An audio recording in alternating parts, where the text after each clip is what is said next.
যারা 10টার সময় ঢুকছে তাদের তো কষ্ট হয়েছে। সুলুকের ভিতরে দাদা এই সমস্ত আমলের কথা বাচ্চার কাছে গেছে সাহায্য চাইতে, দেখে ফজরের নামাজের পরে পর্দার ভিতরে স্বামী স্ত্রী করি বাদশার কাছে যাই সাহায্য চাইতে, দেখে যে পর্দার ভিতর থেকে দেখা যায় যে বাদশার দুই হাত উঠাইয়া জানি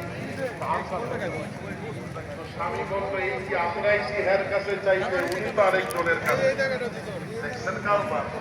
তারা বললো যে এই বাচ্চা তার কাছে চায়, আমরা কি তার কাছে চাইতে পারি? এখন প্রশ্ন যে হুজুর আমাদের কাছে চান, আল্লাহর কাছে আপনাকে যে তার পরবর্তী টাকা এটা কি আপনার সম্পদ না আল্লাহ আপনার?